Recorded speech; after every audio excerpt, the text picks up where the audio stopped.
Hello and welcome to this special edition of 7:30 on election eve. The Governor-General accepted my advice for an election on the 18th of May. The battle for your vote has begun. Hi, Vicky. How are you? Your name? Bill. Oh, Bill. Bill Shorten lies. He lies. He's the cutter-in-chief. This is a renewable energy election. We haven't finalised any preferences yet. This big load of horse poo. Problem is the Prime Minister's a fossil himself. The election campaign is descending into chaos. The Prime Minister attacked. Candidates falling like flies. You're a classic space invader. We are in the sprint section. Let's stop Labor. Let us bring this home. And remembering Bob Hawke. It was like a great burst of sunshine. Any boss who sacks anyone for not turning up today is a bum. I prefer to deal directly with the Australian people, and it's been a successful relationship. And the great man Bobby Hawke nailed it. How do you think you would go on without him? In whatever way you can, try and help those around you. This is the right and the good thing to do. Also, it'll make your own life more satisfying. He swears like a trooper, he works like a demon, and he acts like a politician. Bob Hawke. Today may have been the official last day of the federal election campaign, but in practicality it all ended last night with the death of the former Prime Minister Bob Hawke. That's because the media has been wall-to-wall coverage of his life, crowding out the final messages Scott Morrison and Bill Shorten may have wanted to share. Mr Hawke's death has been a reminder to many people of an era of more purposeful and persuasive political leadership. 7:30's chief political correspondent Laura Tingle joined the press gallery a year before Mr Hawke's 1987 election win. Laura, people have been talking today about how both the times and the quality of politicians were different then. Is that revisionism or is it true? I think it's very true, Lee. If you think back to when Bob Hawke came to office, Margaret Thatcher and Ronald Reagan were in fashion. We were fighting double-digit inflation. The world of Keynesian economics was being overturned by monetarism. So the push towards free markets was quite strong. And Bob Hawke managed to harness the policy levers that he had at his disposal to get a lot of reform through and be a very effective advocate for those reforms. And I think despite all the colour we've seen today in the memories of him, I think his role as a social and economic reformer are really the ones that are the legacy for Australia.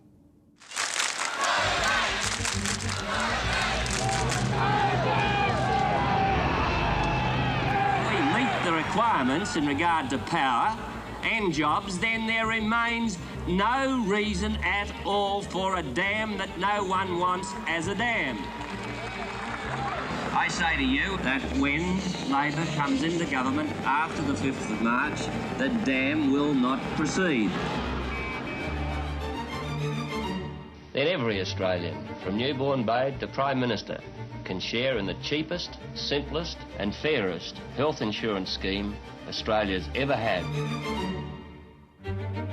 A turning point in the conduct and in the character of the affairs and the concerns of this great nation of ours. Welcome to the House of Representatives and to the opening of the National Taxation Summit. A genuine reform of the Australian tax system to promote growth and to ensure that the benefits of that growth are fairly shared. When you float the dollar, you float the dollar. Very simple, Mr Speaker. What we achieved was very considerable real wage restraint. That led to higher profit levels, which went into record investment levels. We cut company tax rates from 49 cents to 39 cents. We cut tariffs by around 30%. You tell me once within your period of government when you came within a bull's roar of that record of microeconomic achievement.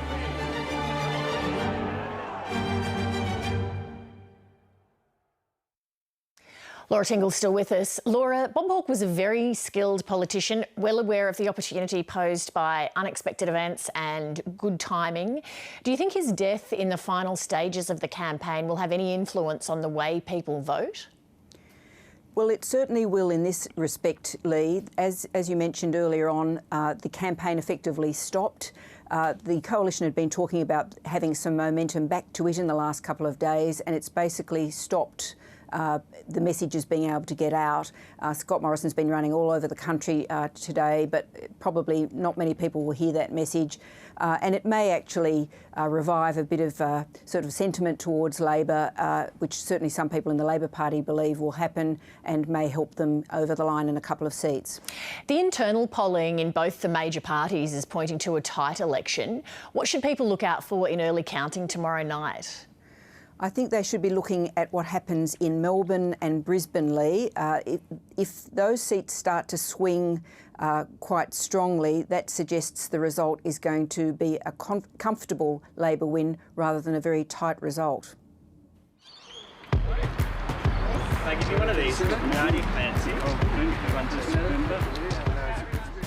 This election is being driven by some truly unique dynamics. When polling booths open tomorrow, more people than ever will have already cast their vote. As of today, more than 4 million people have voted. While more eligible voters than ever have enrolled to vote, there is also a high level of disillusionment. Which one's the better of the worst? I don't know, they're both as bad as each other. A little bit disenfranchised with what's on offer. To me, not being rude, but they're both the same. You know, they both work the same, they care about themselves and not about the people who are in public. And Clive Palmer has put a record spend into advertising his minor party. The United Australia Party is the only party standing in every seat in the House of Representatives. There's another factor at play too. 750,000 newly registered voters, many of whom enrolled during the same-sex marriage plebiscite. It can make establishing the state of play difficult. Here's a couple of ways of looking at it. While a two-party preferred vote shows the parties neck and neck, the noise generated by the vote for the minor parties and the very local nature of many campaigns involving independents and three-cornered contests means the primary vote of the major parties may be a better indicator. The Coalition's primary vote is 38.3%, almost 4 points lower than the 42% it polled in 2016 when it achieved a one-seat majority. That gives you an idea of how big a battle the government faces to be re-elected. On a seat-by-seat basis, the task of the Coalition, thanks to defections and redistributions, is the equivalent of having to win 4 seats back from Labor or independents and also lose none. In Western Australia, usually a coalition stronghold, Labor is looking at picking up 2 seats. Few expect seats in South Australia to change hands, though both sides have campaigned in Boothby. In Tasmania, Braddon is the most likely LNP gain. The Coalition has been fearing a bloodbath in Victoria. At least 2 seats are expected to go to Labor there, but many remain in play. In New South Wales, Labor's eyeing at least 3 seats, but the Coalition will lose others to independents. Beyond assuming Herbert will go to the Coalition, few are prepared to pick what will happen in Queensland. However, Labor is hoping to win 3 seats, but expects to lose 1. The most ultra-conservative estimate based on these figures is that the Coalition could gain 3 seats, but that Labor would win 10, giving Labor the narrowest of majorities in the House of Representatives. The crucial determinants of this election campaign will now be whether the Coalition vote collapses in Victoria and suburban Brisbane, and how many seats end up in the hands of independents. These 2 factors will determine whether the result is exceptionally close or a clear win for Labor. The Electoral Commission says the record level of pre-polling in this election means that it will simply not be possible to complete the count from some of the larger pre-poll stations, leaving the possibility of uncertain results in some electorates on Saturday night. Combined with a significant role to be played by Western Australia in deciding this election, we may be in for a long night. On the very first day of the election campaign, we invited the spokespeople for both major parties onto the program. It's now the very last day, of course, and so we have them back. For the Liberals, Senator Simon Birmingham, and for Labor, Brisbane MP Jim Chalmers. Welcome to both of you. Hello, Lee. Hello, Jim. Good to be with you.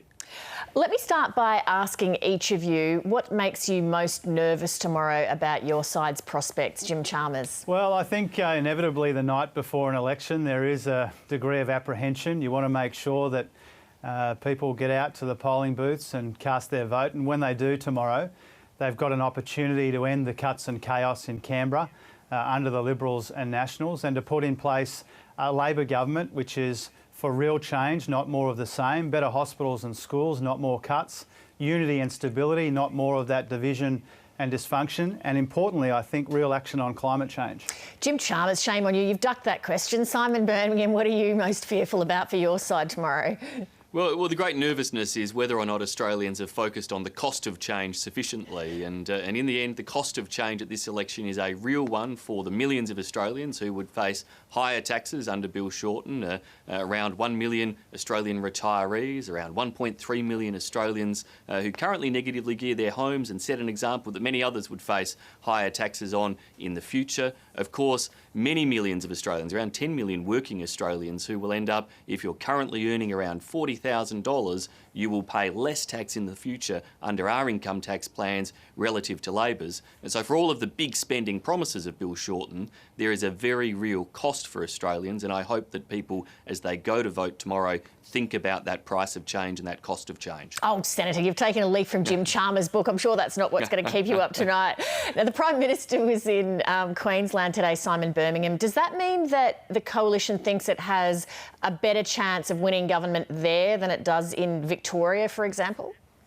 Government will be determined right across the country, and the message for people thinking about their votes tomorrow is that every vote in every seat really will count, and there are seats that are at stake right around the country. We've seen as this election campaign has gone on, and Australians have questioned whether they can trust Bill Shorten and his policies and what the price of them will be, that the race has narrowed. There are a number of Labor-held seats that we believe we are competitive in, and that our local candidates are quite likely to win off of the Labor Party, and that creates a circumstance where Australians need to know that they have a choice, and they need to think carefully about that choice, and we ask them to back our positive plans to keep the economy strong, to keep growing jobs, 1.25 million over the next few years, to pay down Labor's debt, and to maintain the investment in our schools, our hospitals, our roads, to fully fund the NDIS, the things that you can keep doing with a strong economy.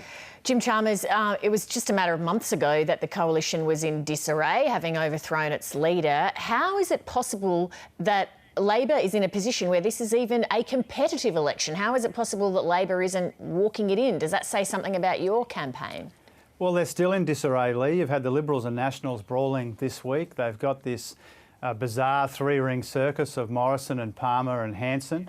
You've got them at each other's throats. You've had the government unravelling this week over Senate preferences in New South Wales. So the chaos hasn't ended.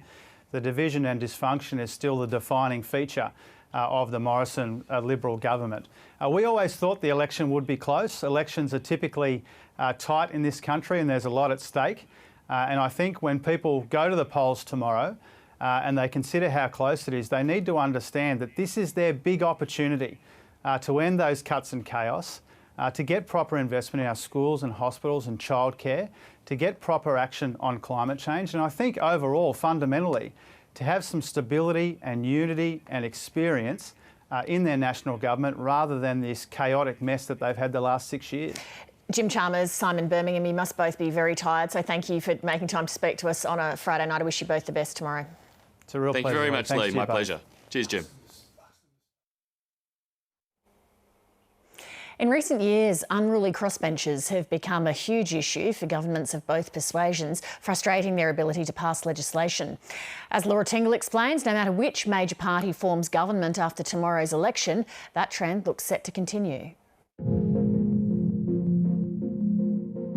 For the past 3 years, the Senate has been dominated by a large and unruly crossbench.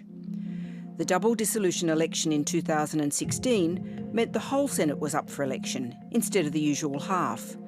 That made it easier for minor parties and independents to get in because it lowered the proportion of votes needed to get elected.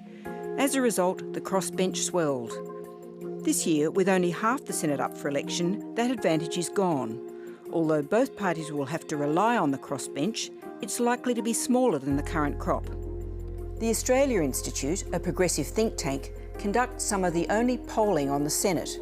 It predicts both major parties will gain extra seats, but neither will have a majority. Labor is predicted to win 28 seats. That means it will need to rely on the 7 to 9 votes of the Greens, plus 2 other crossbenchers. The coalition in government would have to rely on a more diverse group: One Nation, Cory Bernardi, and possibly Palmer United. If the coalition were to win the election, they potentially face the real nightmare Senate scenario where if Labor and the Greens were opposing their legislation, they'd likely need every other crossbencher, everybody from Cory Bernardi to One Nation to Centre Alliance to potentially Jackie Lambie.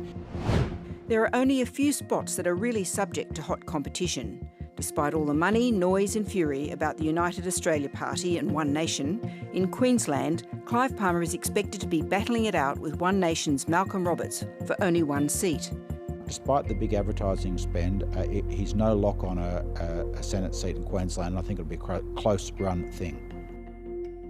Who wins the last spots in South Australia and Tasmania is uncertain, with the possibility of a return by former Senator Jackie Lambie or One Nation on the Apple Isle. In South Australia, it could be a contest between One Nation, Centre Alliance and the Greens. One Nation, Clive Palmer and Centre Alliance have already signalled their hostility towards Labor's plans to close a number of contentious tax concessions, such as negative gearing on existing housing and cash tax refunds on dividend imputation credits. Centre Alliance prides itself on being a negotiation party. Of course, they're taking their own policies to this election, whether it's franking credits or negative gearing or capital gains tax discount. I think the negotiations will be tough, but I think possible. The Senate crossbench has often been described as the bar scene from Star Wars. Ironically, there may be fewer colourful characters in the new Senate, but they will give us an idea of just how potent the drift to minor parties has been. Election campaigns are grinding experiences for the political leaders as they crisscross the country, cutting ribbons, kissing babies and these days posing for selfies. It's all designed to maximise their visibility to voters. Nick Vivers has condensed the 5-week 2019 campaign into 4 minutes. After weeks of speculation, it is finally on. I visited the Governor-General and he accepted my advice for an election to be held on the 18th of May. The election's been called. The battle for your vote has begun. The election campaign. Federal election campaign. The election campaign has officially started. Tonight, it's on. Welcome to the election campaign. Bill? Oh, Bill. The drum loader. There's spoiler alert. Bill Shorten lies. He lies. He's the cutter-in-chief. Oh, here we go. I'm not bowling another ball. Don't turn off the set.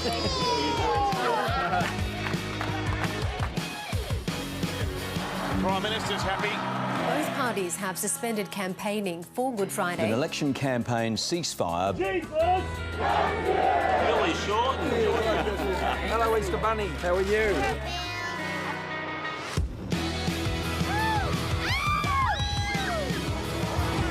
This is a renewable energy election.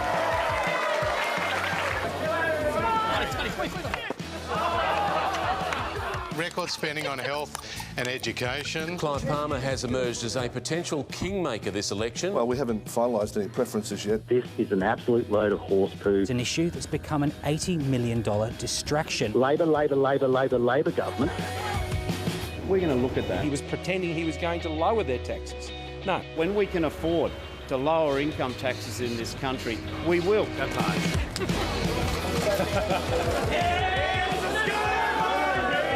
Just 3 weeks until the federal election and the leaders of the major parties continuing to crisscross the country. Labor's $4 billion plan for cheaper childcare. Bill Shorten does not know the cost of anything. Climate emergency, we need to stop it going.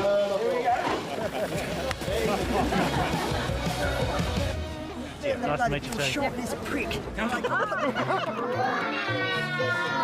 I like Donkey Kong. Welcome to day 19 of the campaign trail. Scott Morrison and Bill Shorten come face to face for their first leaders' debate today. We've got a Prime Minister spending his times in the motor pages. That's super. The election campaign is descending into chaos. Pauline Hanson's One Nation party is in damage control. This was a politician who was selling himself as a family man. The Liberal Party disendorsing 2 candidates over offensive social media remarks. The social media posts of Labor's man in the seat of Melbourne are causing yet more embarrassment. Candidates in this election are falling like flies. A moment from the second leaders' debate last night that's getting all the attention. Can you look me in the eye and tell you're going to increase the taxes? You're a classic space invader. Let us bring this home We are in the sprint section. The campaign is entering the home straight. You have the power to change our country for the better. Let's stop Labor. Oh, hello. Oh, she snuck up behind me there. Well, I've done a bit of that in my life. Scott Morrison has had his own security scare today. Necessary? The Prime Minister attacked an egg thrown at his head. Just stay down for a minute. What I did on Monday night is I explained who I am. The election gets very personal. My mum is the smartest woman I've ever known. She's brilliant. And that's what drives me. That's the bill you really cannot afford. That's the best part I've seen in a long time. 5 days. 4 days. Just 3 days. 2 days to go now. 24 hours until polls open. Thank you very much. Keep the promise of Australia to all Australians. Bring the fair go back. Vote Liberal. Vote Labor.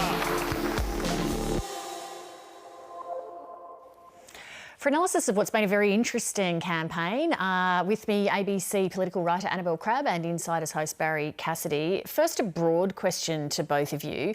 What's your take on the campaign overall, Barry?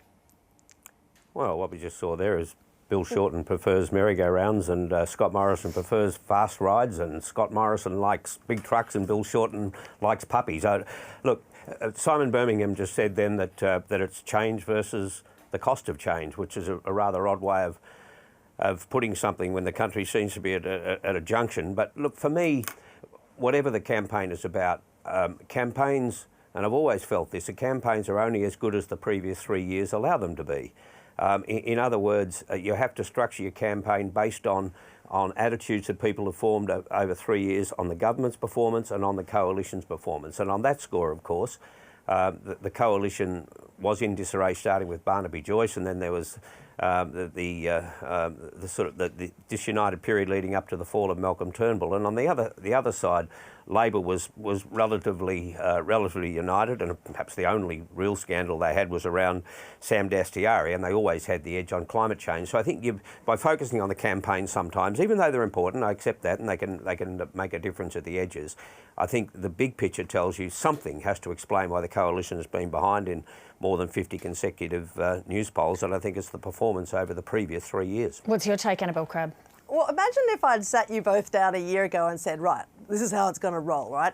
Malcolm Turnbull's going to get to sort of like a recovery position in the polls and then is going to be knocked over by his own party. And then the 2019 election campaign for the coalition is just going to be Scott Morrison. Like, there'll be nobody else, essentially. Just Scott Morrison travelling around the country. Peter Dutton won't be in evidence.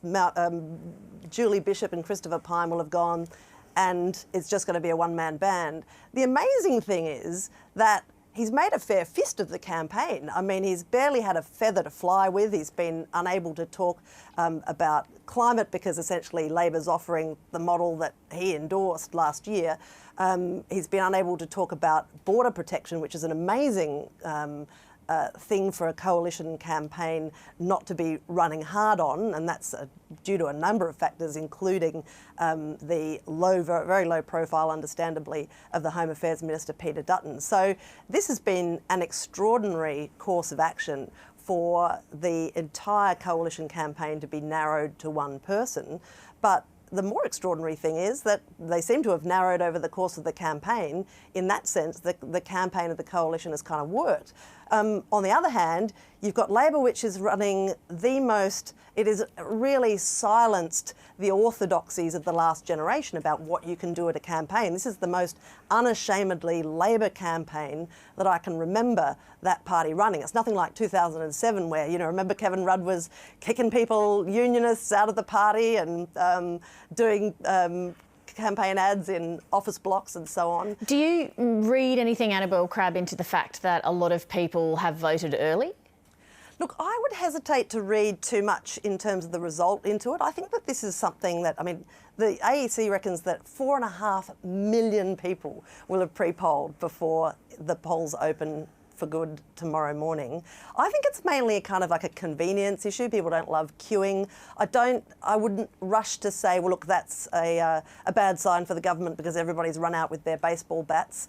It might make the count a bit more difficult tomorrow night, which is, of course, a matter for Anthony Green. Barry, the late Bob Hawke managed to combine both idealism and pragmatism in politics, and nobody had better timing. How do you think that the timing of his death could affect the outcome on Saturday night, if at all? You know, I worry about the sensitivity of answering a question like that until I ask myself, what would Bob Hawke be thinking right now? He'd be going through this and figuring out the politics of it all, so I will. Look, in fact, the government has run its campaign basically around the proposition that generically Labor is not fit to govern and that they can't manage money. You know, it's a generic thing. It's not just now, it's in the past and into the future. That's the situation. And then what happens? A campaign stops in its tracks, and for 36 hours you just get a wall-to-wall reminder right around the country that there was once a Prime Minister who was an economic reformer who changed the country. So that, in the end, I think has to favour Bill Shorten, perhaps just at the margins in some of those close seats. Barry Cassidy, Annabelle Crabb, we'll see you tomorrow night. Thank you. Thank you. See you then. The 7:30 report first aired in 1986 during the Hawke government. Over the years, it's had many encounters with Bob Hawke and those close to him. Prime Minister, welcome again to the 7:30 report. On your marks. Get set. Is this CPI figure really much more than the fading pulse of an economy in a coma? No, it's a very inadequate description. Immediately after my re-election, I started to think about we're now been given the great responsibility and honour of governing this country at the start of the final decade of this century. By 1990, no Australian child will be living in poverty. It was seriously said, and it has been seriously followed up. What we're going to face up to is that this is a problem and a tragedy for the whole Australian nation. How does it feel personally to be a key figure in a decision that could, quite realistically, see Australians killed and maimed? You don't arrive at these decisions lightly. I can say very seriously that I've thought about this issue for hours and hours and hours. Prime Minister, it's not like you to stand there and be kicked in the nether regions by your opponents. What are you going to do to get back on top? I wasn't aware of being kicked in the nether regions. As far as I'm concerned, no blows have landed there or anywhere else on my anatomy. Well, I'm asking you for your personal view. No, Richard, it's not the question you asked. You asked a quite misleading, mischievous question. Australia had an array of sanctions and bans on South Africa. Why was it such a priority for your government? Well, apartheid was evil, absolutely evil. Do you think the argument is winnable in those states? Well, not at this stage, but arguments, I mean, progress doesn't come from sitting down and saying, when all the forces are against you, oh, you can't win, can you? No, so we stay in the cave. The media in this country is sensationalist and lazy, and they have been true to form. This is a book written by a man, in my judgment, who has an extraordinarily high regard for himself. You're kind, wise, perceptive, supercharged with energy. When you're wrong, it's because you're too trusting. It goes on and on. Does it? Well, what now? You are true to your tribe. What I have to be able to do, Paul, is not just look a loaded interviewer like you in the eye. I have to be able to look at myself in the mirror. Paul Keating will have my total support, this new Keating Labor government. How were you ever going to identify what was the right time for you to go of your own accord? You can never be sure, I think absolutely sure, that this is the right time. Then you had the problem of two bulls in one paddock. How elegantly put. I wish it were more elegant.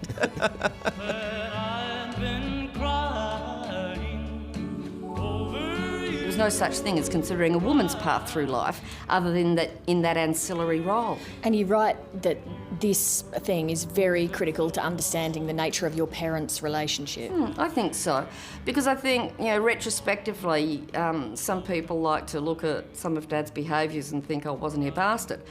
But most of the stuff he did was absolutely typical of many men of his time. He was playing out his script and she was playing out her script. Argumentative lot, aren't you? Have you thought about or discussed what's going to happen because one of you will die first and what happens to the other one? Indeed. How do you think you would go on without him?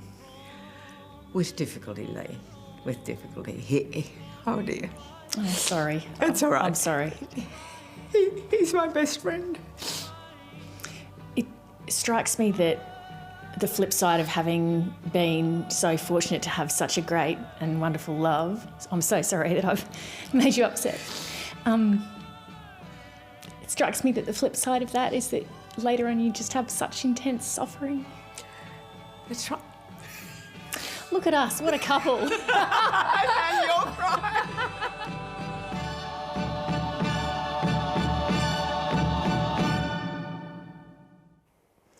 As we discussed earlier, this election's seen a record number of voters cast their ballots early. That's very easy for most of us to do, not so much for Australians in very remote parts of Australia. Video journalist Tom Joyner joined a team of volunteers who ensure Australians in the most isolated parts of the country get their say.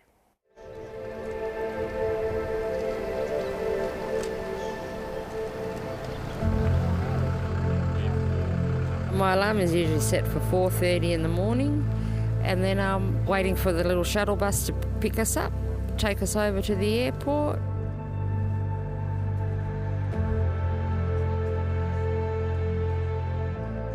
And then it's heading out to a community somewhere. Usually around half an hour, maybe an hour flight. Then when we get to a community, unpacking the plane, loading it all into a car that's already waiting for us, and then coming to the community, setting up the polling station, and just waiting for the people to come.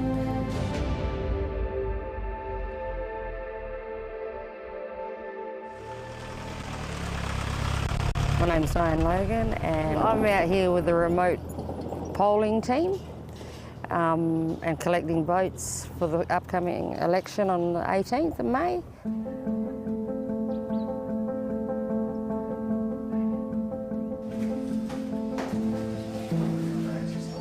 I've done it a few times. I think this is my third time. I've done it for the federal twice now, and I've also done it for the state elections. It's interesting. Number one, who you want first?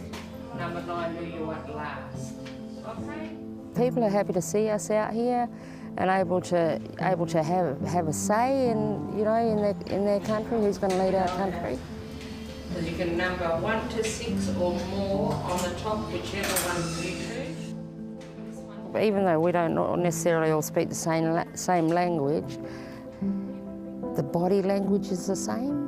So we're sort of able to give those little signals here and there. And Aboriginal people are more inclined to come and speak to an Aboriginal person who gets it. And this one here, you have to do all the boxes 1 to 9, okay? Most of the people here understand English, but that's their second language. And just that little hands-on, maybe a little eye movement or tilt of the head, it could be ever so slight, but we can read that. We're usually in a community for about 2 hours. Today is Blackstone, heading on to Warburton, Chicali, Gardenba and Cosmo. So it's a long day.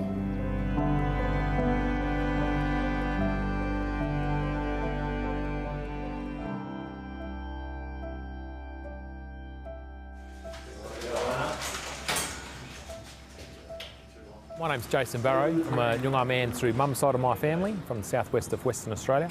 Thank you. I'm the officer in charge, so manager of the polling place team. All Aboriginal team, led by Aboriginal staff. Fantastic. third generation Aboriginal officer in charge, which is pretty unique. So Grandad was first, and then Mum got me into working on elections when they come around. Wars are fought and won and lost over, voting and being able to put in people into power, into democracy. We've got one of the most fantastic examples of democracy anywhere in the world. So being able to work with the Australian Electoral Commission, particularly to franchise our mob, when it wasn't that long ago when people weren't afforded to vote. Aboriginal people weren't allowed to vote. My grandfather grew up for more than half his life not being able to do that. The response has been amazing, absolutely amazing. Awesome, thank you. We always vote in this community when this voting mob come here all the time. We vote for our main people who can help us in the Aboriginal lands. The majority of the people, they love to come and vote. It's a whole different world out here. It's peaceful, it's scenic. The kids are all talking in their language, the people are talking in their language, the people seem to live in harmony with one another. It only happens every few years, so it's not a regular thing. There's a new generation coming up, and they're quite strong generation out here, but it just coming back, reuniting with old friends and people that you've met along the way through life's journeys.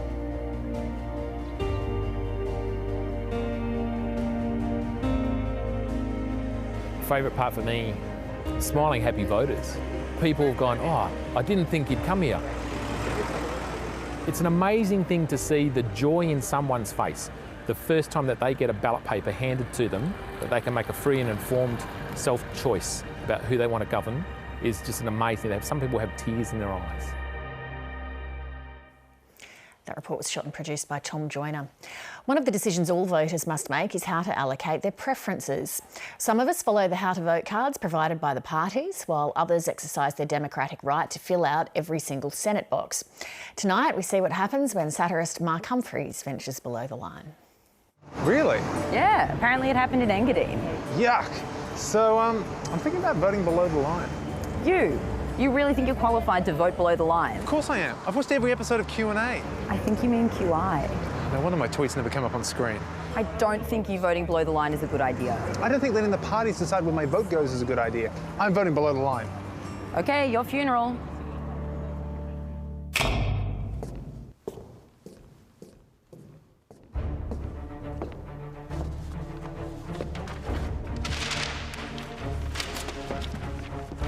Okay, never heard of half of these, but you've got this. You can probably get a sense of their policy platform from the names. The Jackie Lambie Network. What is that, a 4G provider? United Australia Party. Where have I heard of them again? Oh, that's right. Every f***ing television commercial. Which party's Captain Get Up in? Is Nick Xenophon still a thing? How the f*** do I vote for Kate Malahide-Key? Excuse me. I need another pencil. So that'll be your 5th pencil? I'm voting below the line. Right, then you'll be needing these. And for the RSI?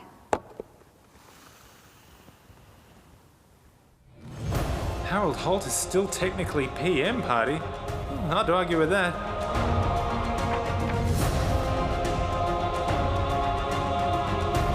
Hang on, what's the difference between the Justice Party and the Animal Justice Party? Which one has the guy who hates pedos? Wait, that's Darren Hinch. So does that mean Animal Justice are pro-pedo? Because Vote Compass says I'm definitely anti-pedo. Anti-vaxxers for Action on Climate Change Party? Well, at least they want action on climate change. But anti-vaxxers? Climate change. But anti-vaxxers? Climate change. But anti-vaxxers? Climate change.